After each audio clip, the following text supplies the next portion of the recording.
Hi hello friends, ಹೇಗಿದ್ದೀರಾ? ಎಲ್ಲರೂ ಚೆನ್ನಾಗಿದ್ದೀರಾ ಅಂತ ಅಂದ್ಕೊಂಡಿದ್ದೀನಿ. ನಾನು ಸಹ ಚೆನ್ನಾಗಿದ್ದೀನಿ. ಫ್ರೆಂಡ್ಸ್, ಇದು ಭಾನುವಾರದ ವಿಡಿಯೋ. ಭಾನುವಾರ ಬೆಳಗ್ಗೆ ನಾನು ಟಿಫನ್ಗೆ ಅಂತ ದೋಸೆಗೆ ಅಂದರೆ ಸ್ವಲ್ಪ ಕಾಳು, ಹೆಸರು ಕಾಳು, ಉದ್ದಿನಬೇಳೆ, ಸ್ವಲ್ಪ ತೊಗರಿಬೇಳೆ ಅಕ್ಕಿ ಎಲ್ಲ ಹಾಕಿ ನೆನೆಸಿ ಇಟ್ಟಿದ್ದೆ ಓವರ್ ನೈಟು. ನೈಟು ನೆನೆಸಿಟ್ಬಿಟ್ಟು ಈಗ ರುಬ್ಬಿ ಮಾಡಬೇಕು. ಮನೆಯೆಲ್ಲ ನೋಡಿ, ನೈಟು ನಾನು ಇನ್ನೂ ಕ್ಲೀನ್ ಮಾಡಿರಲಿಲ್ಲ. ಪ್ರಿಯಾ ಇನ್ನೂ ಮಲಗಿದ್ದಾಳೆ. ಅವಳು ಎದ್ದೇಳೋಷ್ಟೊತ್ತಿಗೆ ನನಗೆ ಸ್ವಲ್ಪ ಕೆಲಸ ಇದೆ. ಫಸ್ಟಿಗೆ ನಾನಿಲ್ಲಿ ನಮ್ಮ ಯಜಮಾನರು ಸಹ ಕೆಲಸಕ್ಕೆ ಹೋಗಿಲ್ಲ, ಮನೆಯಲ್ಲೇ ಇದ್ದಾರೆ. ಕಾಫಿ ಮಾಡ್ಕೊಳ್ಳೋಣ ಅಂತ ಕಾಫಿ ಮಾಡ್ತಾ ಇದ್ದೀನಿ. ಪ್ರಿಯಾ ಎದ್ದೇಳೋಷ್ಟೊತ್ತಿಗೆ ನನಗೆ ಸ್ವಲ್ಪ ಬೇಗ ಬೇಗ ಕೆಲಸ ಎಲ್ಲ ಮುಗಿಸ್ಕೊಂಡ್ರೆ ಸ್ವಲ್ಪ ಈಸಿ ಆಗುತ್ತೆ. ಪ್ರಿಯಾ ಎದ್ದರೆ ಏನು ಕೆಲಸನೂ ಆಗೋದಿಲ್ಲ. ಈಗ ಫಸ್ಟಿಗೆ ನಾನು ಕಾಫಿ ಮಾಡ್ಕೊಳ್ಳೋಣ ಅಂತ ಕಾಫಿ ಮಾಡಿಕೊಂಡು ಕುಡಿತಾ ಇದ್ದೀನಿ. ನಾನು ನಮ್ಮ ಯಜಮಾನರು. ಪ್ರಿಯಾ ಇನ್ನೂ ಎದ್ದಿಲ್ಲ. ಮತ್ತು ನಾನು ಆಗಲೇ ನಿಮಗೆ ಹೆಸ್ರುಕಾಳು, ಅಕ್ಕಿ ಮತ್ತು ಉದ್ದಿನಬೇಳೆ, ಕಡಲೆಬೇಳೆ, ತೊಗರಿಬೇಳೆ ಇದನ್ನೆಲ್ಲ ಹಾಕಿ ನೆನೆಸಿಟ್ಟಿದ್ದೀನಿ. ಆ ದೋಸೆ ತುಂಬ ಚೆನ್ನಾಗಿರುತ್ತೆ ಫ್ರೆಂಡ್ಸ್. ಅದರಲ್ಲಿ ತರಕಾರಿ ಎಲ್ಲ ಹಾಕಿ ಮಾಡಿದ್ರೆ ಮಕ್ಕಳಿಗೆ ತುಂಬಾ ಒಳ್ಳೆಯದು ಅಂತ ಹೇಳ್ಬೋದು. ಈ ಬಿಸಿಲು ಕಾಲದಲ್ಲಿ ರೆಸಿಪಿ ನಿಮ್ಮ ಹತ್ರ ಶೇರ್ ಮಾಡ್ಕೊತೀನಿ. ಮತ್ತು ಇವತ್ತು ನಾನ್ ವೆಜ್ ಎಲ್ಲ ಏನು ತೊಗೊಂಬರೋದು ಬೇಡ ಅಂತ ಅನ್ನಿಸ್ತು. ಪ್ರಿಯಾನೂ ಸಹ ತಿನ್ನೋದಿಲ್ಲ, ಏನಿಲ್ಲ. ಸುಮ್ಮನೆ ಅವಳಿಗೆ ತೊಗೊಬಂದು ಪ್ರಿಯಾ ತಿನ್ನಲ್ಲ, ನಾವಿಬ್ಬರೇ ತಿಂದರೆ ಏನು ಚೆನ್ನಾಗಿರುತ್ತೆ ಅಂತ ಹೇಳ್ಬಿಟ್ಟು ಬೇಡ ಅಂತ ಹೇಳಿದ್ದೆ ನಮ್ಮ ಯಜಮಾನ್ರಿಗೆ. ಈಗ ನಮ್ಮ ಯಜಮಾನ್ರಿಗೆ ಸಹ ಕಾಫಿ ಕೊಡ್ತಾ ಇದ್ದೀನಿ. ನಾನು ನಮ್ಮ ಯಜಮಾನ್ರಿಗೆ ಆಚೆ ಕಡೆ ಕಾಫಿ ಕುಡಿತಾ ಇದ್ದೀನಿ. ನನಗಂತೂ ಈ ಬಿಸಿಲು ಸಾಕಪ್ಪ ಅಂತ ಅನಿಸ್ಬಿಟ್ಟಿದೆ ಫ್ರೆಂಡ್ಸ್. ಎಷ್ಟು ಬಿಸಿಲಿದೆ ಅಂತಂದರೆ ತುಂಬ ವಿಪರೀತ ಬಿಸಿಲಿದೆ. ಯಾವಾಗ ಮಳೆ ಬರುತ್ತೆ ಅಂತ ಅನಿಸ್ಬಿಟ್ಟೈತೆ. ಗಿಡಗಳೆಲ್ಲ ತುಂಬ ಒಣಗೋಗ್ತಾ ಇದೆ ಫ್ರೆಂಡ್ಸ್. ನೀರು ಬೇರೆ ಸರಿಯಾಗಿ ಬಿಡ್ತಾ ಇಲ್ಲ. ಅಲ್ಲಿಂದ ಕಾಫಿ ಕುಡಿದ್ಬಿಟ್ಟು ಈಗ ಅಕ್ಕಿ ನೆನೆಸಿಟ್ಟಿದ್ನಲ್ಲ ಆ ದೋಸೆಗೆ ಅದನ್ನ ರುಬ್ಕೊಳ್ಳೋಣ ಅಂತ ರುಬ್ಕೊತಾ ಇದ್ದೀನಿ.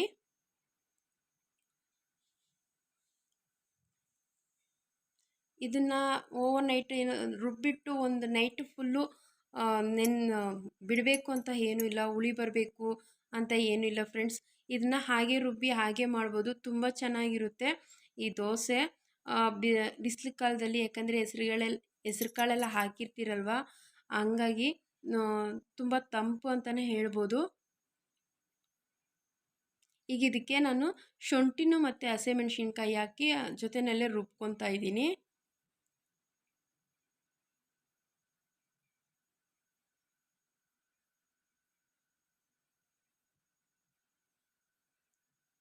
ಈಗ ನೋಡಿ, ತುಂಬ ನೈಸಿಗೆ ರುಬ್ಕೊಬೇಕು ಫ್ರೆಂಡ್ಸ್, ಆವಾಗಲೇ ಅದು ದೋಸೆ ತುಂಬ ಚೆನ್ನಾಗಿ ಬರೋದು.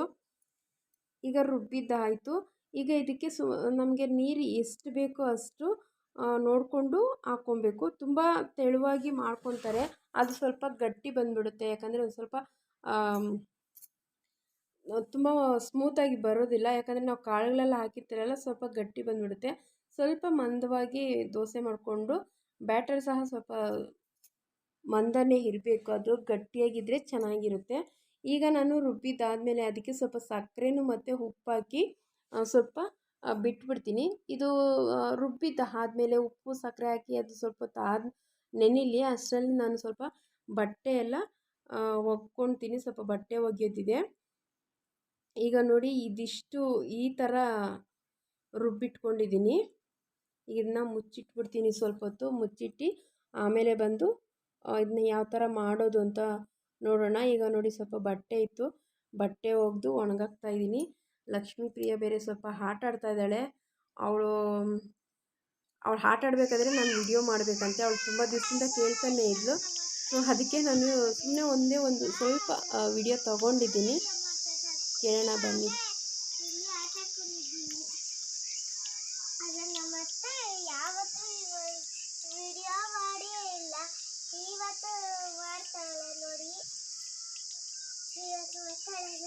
ಏನು ಮಾಡ್ತಾ ಇದ್ದೀನಿ ಅತ್ತೆ?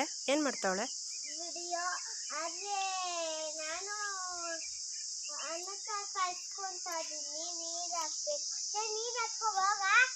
ಏನಕ್ಕೆ ನಾನು ನೀರು ಎತ್ಕೊಂಬರೋದು?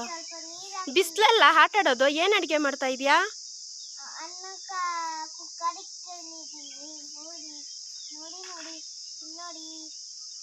ಅನ್ನಕ್ಕೆ ಕುಕ್ಕರ್ ಇಟ್ಟಿದ್ಯಾ? ಬಿಸಿಲಲ್ಲಿ ಆಡ್ತಾ ಇದೆಯಮ್ಮ, ಸ್ವಲ್ಪ ನೆರಳಾದ್ರೂ ಹೋಗೋ ನೆರಳಿಗೆ. ಬ್ಲ್ಯಾಕ್ ಆಗ್ಬಿಡ್ತೀಯ, ಕಪ್ಪಗಾಗ್ಬಿಡ್ತೀಯ, ಹೋಗು.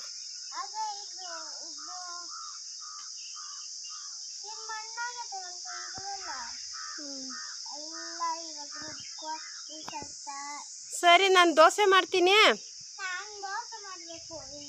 ಮಾಡು, ನಾನು ದೋಸೆ ನಾನು ಅಲ್ಲಿ ಮಾಡ್ತೀನಿ, ಆಯಿತಾ? ವಿಡಿಯೋ ಏನು ವಿಡಿಯೋ ಮಾಡಲಿ?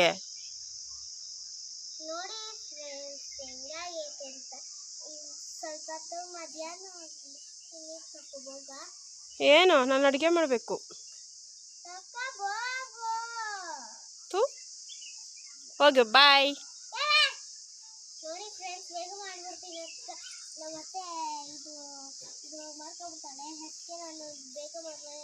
ಬಾಯ್ ಬಾಯ್ ಬಾಯ್ ಬಾಯ್ ಬಾಯ್ ಬಾಯ್. ನಾನು ಅಡುಗೆ ಮಾಡಬೇಕು ಮನೇಲಿ. ನಿನ್ನ ಮಣ್ಣು ಅಡುಗೆ ನನಗೆ ಬೇಡ, ನಾನು ನಿಜವಾದ ಅಡುಗೆ ಮಾಡ್ತೀನಿ. ಏನು ಅಡುಗೆ? ನೋಡು ಥು, ಏನು ಅಡುಗೆ? ಸರಿ ಮಾಡು. ನಾನು ಅಡುಗೆ ಮಾಡಬೇಕೆ? ಮನೇಲಿ ಕೆಲಸ ಮಾಡೋದು ಬೇಡ? ಮಾಡ್ಕೊ, ನಿನ್ನ ಮನೆ ನಿನ್ನ ಕೆಲಸ ಮಾಡ್ಕೊ. ಅದು ನಿಂದು, ಅದು ನಂದು.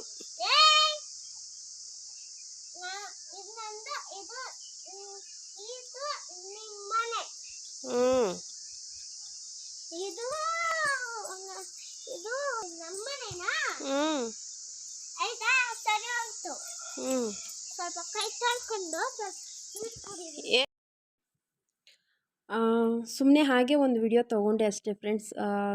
ಅವಳು ಆಟ ಆಡ್ತಾ ಇದ್ಲಲ್ಲ, ಹಾಗೆ ಅಲ್ಲಿಂದ ಬಂದು ನಾನೀಗ ತರಕಾರಿ ಎಲ್ಲ ಕಟ್ ಮಾಡ್ಕೊಂಡಿದ್ದೀನಿ. ಆ ದೋಸೆಗೆ ಏನೆಲ್ಲ ಕಟ್ ಮಾಡ್ಕೊಂಡಿದ್ದೀನಿ ಅಂದರೆ, ಇಲ್ಲಿ ಕ್ಯಾರೆಟ್ ಒಂದು ತುರಿದಿಟ್ಕೊಂಡಿದ್ದೀನಿ, ಮತ್ತು ಒಂದು ದಪ್ಪ ಸೈಜಿದ್ದು ಈರುಳ್ಳಿ ಸಣ್ಣ ಸಣ್ಣದಾಗಿ ಕಟ್ ಮಾಡಿ ಇಟ್ಕೊಂಡಿದ್ದೀನಿ, ಸ್ವಲ್ಪ ಕೊತ್ತಂಬರಿ ಸೊಪ್ಪು, ಹಸಿಮೆಣಸಿನ್ಕಾಯಿ ಮತ್ತು ಕರಿಬೇವು ಸೊಪ್ಪು, ಇದಿಷ್ಟು ಕಟ್ ಮಾಡಿ ಇಟ್ಕೊಂಡು ಈಗ ಅದಕ್ಕೆ ಹಾಕ್ಕೊತಾ ಇದ್ದೀನಿ. ಇದಕ್ಕೆ ಬೇಕಾದರೆ ನಾವು ಸೌತೆಕಾಯಿ ಮತ್ತು ಸೋರೆಕಾಯಿ, ಹೀರೆಕಾಯಿ, ಬೀಟ್ರೂಟು ಇದೆಲ್ಲನೂ ತುರಿದು ಹಾಕ್ಕೋಬೋದು. ತುಂಬಾ ಚೆನ್ನಾಗಿರುತ್ತೆ. ಇದನ್ನೆಲ್ಲ ತುರಿದು ಮಾಡ್ಕೊಳೋದ್ರಿಂದ, ಯಾವುದಾದ್ರೂ ಸೊಪ್ಪು, ಪಾಲಕ್ ಸೊಪ್ಪು ಅದೆಲ್ಲ ಹಾಕೋದ್ರಿಂದ.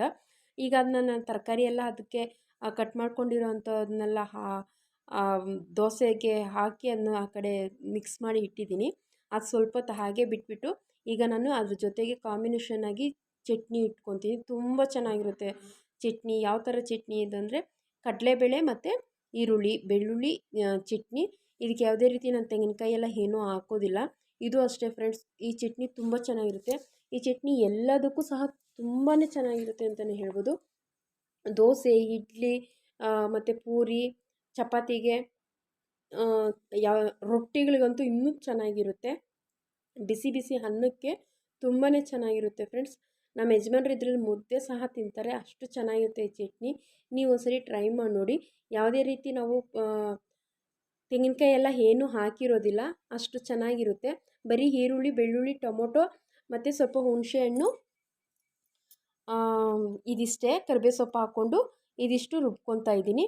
ನಾನು ಜೀರಿಗೆ ಮೆಣಸು ಸಹ ಹಾಕ್ತಾಯಿಲ್ಲ. ಈಗ ಇದನ್ನೆಲ್ಲ ಫ್ರೈ ಮಾಡಿಕೊಂಡು ಕೊತ್ತಂಬರಿ ಸೊಪ್ಪನ್ನು ಸಹ ಅದರಲ್ಲೇ ಹಾಕ್ಕೊತೀನಿ. ಒಂದು ಸಣ್ಣ ಗಾತ್ರದ್ದು ನೆಲ್ಲಿಕಾಯಿ ಅಷ್ಟು ಹಾಕೋದು ಹುಣಸೆಹಣ್ಣು ಸಹ ಹಾಕ್ಕೊಂಡು ಫ್ರೈ ಮಾಡಿಕೊಂಡು ಈಗ ಅದನ್ನು ಸೈಡಿಗೆ ಎತ್ತಿಟ್ಕೊಂಡು ಈಗ ತವ ಇಟ್ಕೊತೀನಿ. ಈಗ ದೋಸೆ ಮಾಡ್ಕೊಳ್ಳೋಣ. ಆ ತವ ಕಾಯೋಷ್ಟರಲ್ಲಿ ಈ ಕಡೆ ಸ್ವಲ್ಪ ಚಟ್ನಿಗೆ ಫ್ರೈ ಮಾಡ್ಕೊಂಡು ಇಟ್ಕೊಂಡಿದ್ನಲ್ಲ, ಅದು ಸಹ ತಣ್ಣಗಾಗಿದೆ. ಇವಾಗ ಅದನ್ನ ಫಸ್ಟಿಗೆ ಮಿಕ್ಸಿಗೆ ಮಾಡ್ಕೊತೀನಿ. ಮಿಕ್ಸಿಗೆ ಹಾಕ್ಕೊಂಡು ನಾನು ಅದಕ್ಕೇನು ಒಗ್ಗರಣೆಯನ್ನು ಕೊಡೋದಿಲ್ಲ, ಒಗ್ಗರಣೆ ಬೇಡ ಅಂತ ಅನ್ನಿಸ್ತು. ಹಾಗೆ ತಿಂದ್ರೂ ಚೆನ್ನಾಗಿರುತ್ತೆ. ಈಗ ನೋಡಿ ನಾನು ದೋಸೆ ಹಾಕ್ಕೊಂಡಿದ್ದೀನಿ, ದೋಸೆ ಹಾಕ್ತಾಯಿದ್ದೀನಿ. ಫಸ್ಟಿಗೆ ನಮ್ಮ ಯಜಮಾನ್ರಿಗೆ ಸ್ವಲ್ಪ ಮಂದವಾಗಿ ಹಾಕ್ಕೊಡ್ತಾಯಿದ್ದೀನಿ. ಅವ್ರಿಗೆ ತುಂಬ ತೆಳುವಾಗಿದ್ರೆ ಅಂದರೆ ಸ್ವಲ್ಪ ಅದು ತುಂಬ ತೆಳುವಾಗಿ ಮಾಡಿದ್ರೆ ಗರಿಗರಿಯಾಗಿ ಬರುತ್ತೆ, ಅವರಿಗೆ ಅಷ್ಟು ಚೆನ್ನಾಗಿರಲ್ಲ. ಅದಕ್ಕೆ ನಾನು ಸ್ವಲ್ಪ ಮಂದವಾಗಿ ಹಾಕಿ ಸ್ಮೂತಾಗಿ ಬರುತ್ತೆ ಮಂದವಾಗಿ ಹಾಕಿದ್ರೆ. ಈಗ ನೋಡಿ ನಮ್ಮ ಯಜಮಾನ್ರಿಗೆ ದೋಸೆ ಹಾಕ್ಕೊಡ್ತಾ ಇದ್ದೀನಿ. ಇದು ಮಕ್ಕಳಿಗೆ ತುಂಬ ಚೆನ್ನಾಗಿರುತ್ತೆ ಫ್ರೆಂಡ್ಸ್. ಯಾರು ತರಕಾರಿ ತಿನ್ನಲ್ಲ ಅಂತಾರೋ ಅವರು ಅಂಥವ್ರು ಈ ಥರ ಮಾಡಿಕೊಡ್ಬೋದು. ತುಂಬಾ ಒಳ್ಳೆಯದು ಮತ್ತು ರುಚಿಯಾಗಿಯೂ ಇರುತ್ತೆ. ತುಂಬ ಇಷ್ಟಪಟ್ಟು ತಿಂತಾರೆ. ಲಕ್ಷ್ಮಿನೂ ಅಷ್ಟೇ ತುಂಬ ಇಷ್ಟಪಟ್ಟು ದೋಸೆ ಕೇಳಿ ಮಾಡಿಸ್ಕೊಂಡು ತಿಂದಿದ್ದಾಳೆ ಇವತ್ತು ಫ್ರೆಂಡ್ಸ್ ಈ ದೋಸೆನ. ಈಗ ನೋಡಿ ನಾನು ನಮ್ಮ ಯಜಮಾನ್ರಿಗೆ ಹಾಕ್ಕೊಟ್ಬಿಟ್ಟು ಮತ್ತು ಲಕ್ಷ್ಮೀ ಪ್ರಿಯಗೂ ಸಹ ಮಾಡಿಕೊಡ್ತಾ ಇದ್ದೀನಿ. ಇವತ್ತು ಇದೊಂದು ಸಣ್ಣ ವಿಡಿಯೋ ಮಾಡಿದ್ದೀನಿ. ಇವತ್ತಿನ ವಿಡಿಯೋ ಇದಿಷ್ಟ ಆಗಿತ್ತು ಫ್ರೆಂಡ್ಸ್. ನಿಮಗೆಲ್ರಿಗೂ ಇಷ್ಟ ಆಗುತ್ತೆ ಅಂತ ಅನ್ಕೊತೀನಿ. ಈ ರೆಸಿಪಿ ಸಹ ಇಷ್ಟ ಆಗಿದೆ ಅಂತ ಅಂದ್ಕೊತೀನಿ. ಇಷ್ಟ ಆದರೆ ಪ್ಲೀಸ್ ಒಂದು ಲೈಕ್ ಮಾಡಿ, ಶೇರ್ ಮಾಡಿ, ಕಮೆಂಟ್ ಮಾಡಿ ಹೇಗಿತ್ತು ಅಂತ. ಮತ್ತು ಯಾರೆಲ್ಲ ನನ್ನ ವೀಡಿಯೋಸ್ ನೋಡ್ತಿದ್ದಾರೆ ಪ್ಲೀಸ್ ಸಬ್ಸ್ಕ್ರೈಬ್ ಮಾಡಿಕೊಂಡು ನನ್ನ ವೀಡಿಯೋಸ್ ನೋಡಿ. ನನಗೆ ತುಂಬ ಖುಷಿ ಆಗ್ತಾಯಿದೆ 1K ಆಗಿದ್ದಕ್ಕೆ. ಇದು ನಿಮ್ಮಿಂದನೇ ಸಾಧ್ಯ ಆಗಿತ್ತು. ಓಕೆ ಫ್ರೆಂಡ್ಸ್, ಈ ವಿಡಿಯೋನ ಇಲ್ಲಿಗೆ ಎಂಡ್ ಮಾಡ್ತಾಯಿದ್ದೀನಿ. ಮತ್ತೊಂದು ವಿಡಿಯೋನಲ್ಲಿ ಸಿಗ್ತೀನಿ. Bye friends.